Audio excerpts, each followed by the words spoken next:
As a tutor, I used to be one of these people where they're explaining it in the way they know rather than how to connect to you. You took all these classes you didn't need to take. Why did you do that? I think the best advice that I have ever received and used that was actually helpful was STEM Center and other programs related, such as MESA, as well as the Tutoring Center on campus.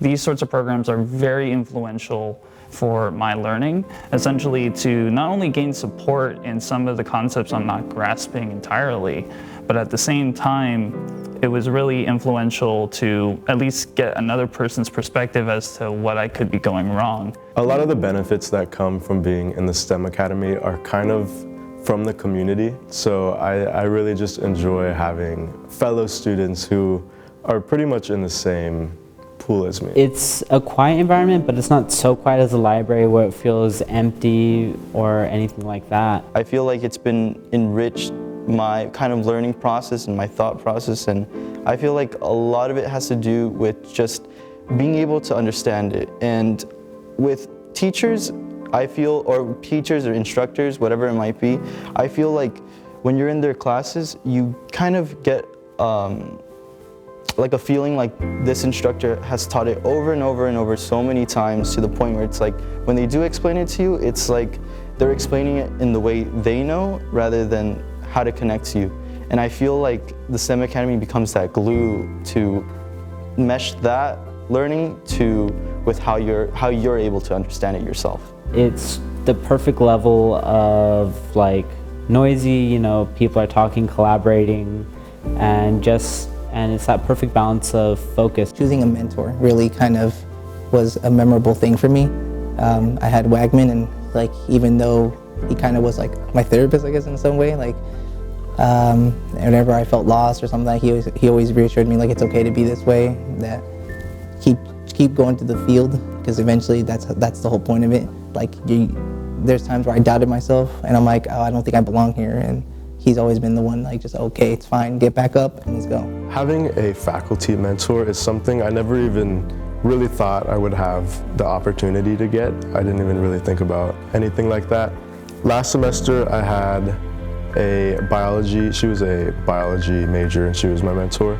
And I didn't really know what to expect from having a mentor, but we connected and she got me an interview with a doctor friend of hers that taught at some school in San Jose, and was, it showed me kind of like what the ropes were going to be like applying to medical school and all of that kind of stuff. And she helped me with time management, kind of all the little details that not everyone really thinks of, but these people have kind of mastered already. For my summer internship, I went to San Jose State. I really got to see the campus. That was cool. I learned a little bit of the computer science field, and I dabbled in it. I basically learned that it's basically throwing a problem at you and coming up with learning how to use problem-solving skills to kind of solve it your own way. Also having a mentor to also guide you in those things.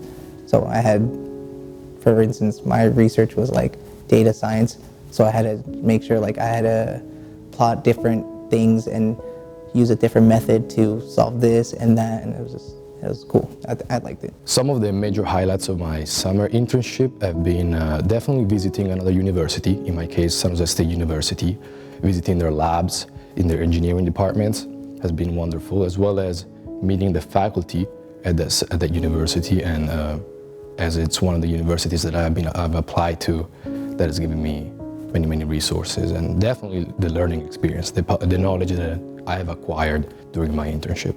My main focus is cybersecurity. So the internship is aligned with malware analysis and machine learning.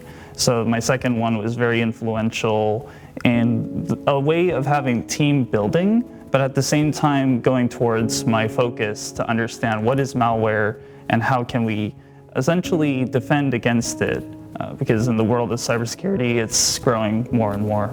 A STEM counselor has been really helpful for me, because I had just the regular Gavilan counselor before, and they were helpful for the general ed kind of stuff, but once I got more into my major, I really needed that specialized guidance that they provided for me, because before I was in civil engineering, just kind of, that was my first initial thought as to what I wanted to major in.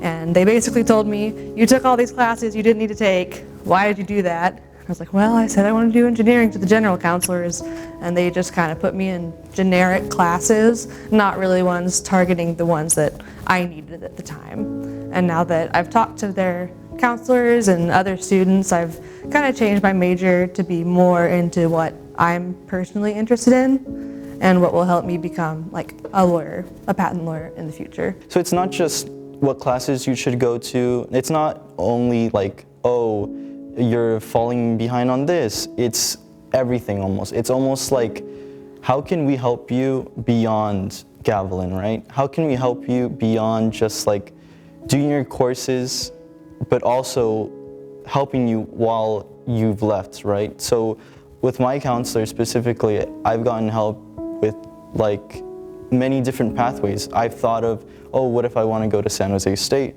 Or what if I want to go a different path? And that's helped tremendously in like opening my mind to many possibilities. And all it takes is just a perspective of someone else to just push you that way. The rule of thumb is what they usually tell me, and I always took it with a grain of salt, is like you always have like one unit is always 2 hours of study time. So like if you have a 3-unit class, you're basically going to do like 6 hours of studying more or less a week. So always, it could be more depending on how difficult the class is. And if you're a STEM major, those classes are really hard, so it could be like 6 to 8 hours of just studying for a week. So that'd be like the learning to make time for that study and make sure that you do it right, or it'll come and bite you. So the programs I was involved with in coming into Gavilan, the first one was the Puente program, which was mainly specifically targeting first-generation college students. And with them, it helped greatly because they kind of laid out the blueprints to how to get into classes, how to enroll in your classes, all the little things you don't think about before going into college until much later, and then it just becomes just like a no-brainer and just so straightforward. And I kind of owe a lot of thanks to them. But when it comes to the STEM Academy, they helped in a whole different light, right?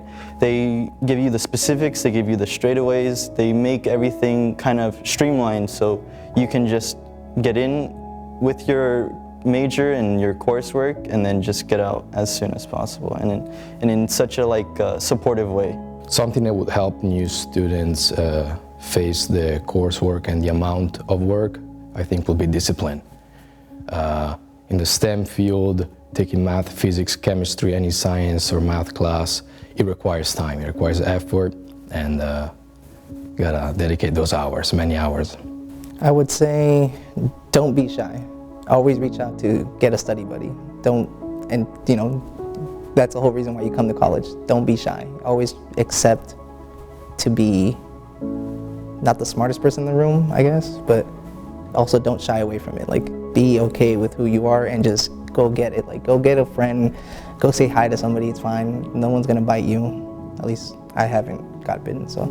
If you were thinking about enrolling to Gavilan, I would do it. It's a great place here. There's a lot to offer, and it's a really small community, but those are the best ones in the end.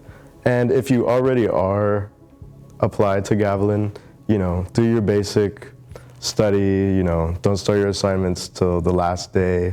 But I think the best advice that I have ever received and used that was actually helpful was talk to your teachers if you have questions. Don't just go and try to figure it out for yourself. Actually, go to the office hours, figure it out from them, and it shows that you care. Probably one of the most valuable experiences I've had as a student here would be to make a study group with people in my classes, because that's really been the most helpful part. Because as a student in the past, I was, especially in high school, I was never really one who needed to study for anything. I kind of just went to class, took notes, took the tests, passed everything with A's, no problem. But then once I got into like some higher level classes like calculus and chemistry like OChem, those were very hard for me. And I didn't really have great studying habits because I never found myself needing to study throughout high school, even for like AP, stats, or calc, or whatever.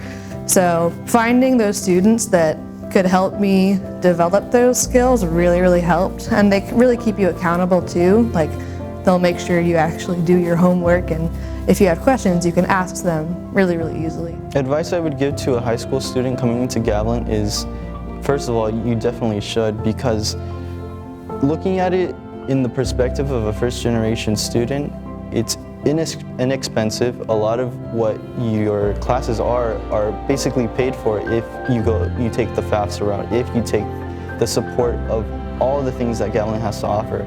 It becomes basically almost free to be part of Gavilan. And on top of that, it's so many opportunities that are available.